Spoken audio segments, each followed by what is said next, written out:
कौन थी वो? मैं 8 महीने की प्रेग्नेंट थी और अपनी डिलीवरी के लिए अपने मायके गई थी। माँ ने मुझे फोन पर बताया, घर के पीछे की तरफ जो खाली जमीन थी ना, वहां पर एक नया कमरा बनवा लिया है। इतने सालों के बाद जैसे ही अपने घर में कदम रखा, कुछ अलग सा लगा। माँ, ये घर के पीछे की तरफ नया कमरा बनवाने की क्या जरूरत थी? अरे बेटा, घर के पीछे दूर दूर तक खाली जमीन है। तेरे पापा को कई दिनों से लग रहा था कि यहाँ पर एक कमरा बनवा लेंगे तो ताजा हवा मिल जाया करेगी। अब तो ये सब छोड़ और चल जल्दी से दूध पी ले। माँ, मैं थोड़ी देर में पी लूंगी, आप सो जाओ। मैंने दूध का गिलास उठाकर उस खिड़की में रख दिया। पता नहीं कब आंख लगी, अचानक से खिड़की के पल्लों के खड़कने की तेज आवाज आई। दूध का गिलास धड़ाम से जमीन पर आ गिरा। जमीन पर गिरते ही दूध का रंग लाल हो चुका था। मैंने खिड़की से झांक कर बाहर देखा। चारों तरफ धुप अंधेरा था। उस अंधेरे की तरफ से कुछ आवाजें आ रही थी, जैसे छोटे बच्चे आपस में खिलखिलाकर मस्ती कर रहे हो।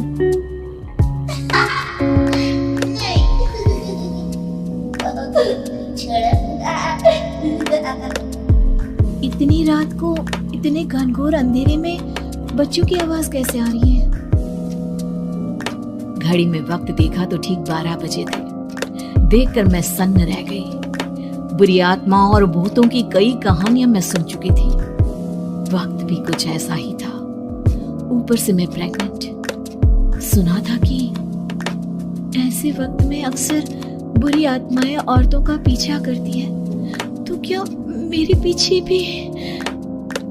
पसीने से तरबतर बड़ी मुश्किल से, जैसे कांपते हाथों से मैंने उस खिड़की को बंद किया। जल्दी से जल्दी उस कमरे से बाहर निकलकर माँ के पास जाने के बारे में सोचा, लेकिन जैसे ही दरवाजे की तरफ पलटी, लगा कोई साया हवा की स्पीड से दरवाजे के सामने से गुजर गया।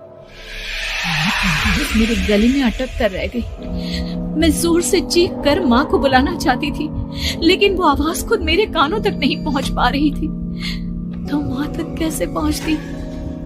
खिड़की के पल्ले एक बार फिर तेज हवा के झोंके से धड़ाम करके खुल गया और पूरी ताकत से मैं चीख पड़ी। जानती थी मेरी चीख की आवाज सुनकर कुछ ही सेकंड में माँ वहां पहुंच जाएगी, लेकिन ऐसा कुछ हुआ ही नहीं। मेरा कलेजा डर के मारे फटा जा रहा था। आखिर माँ ने मेरी आवाज क्यों नहीं सुनी?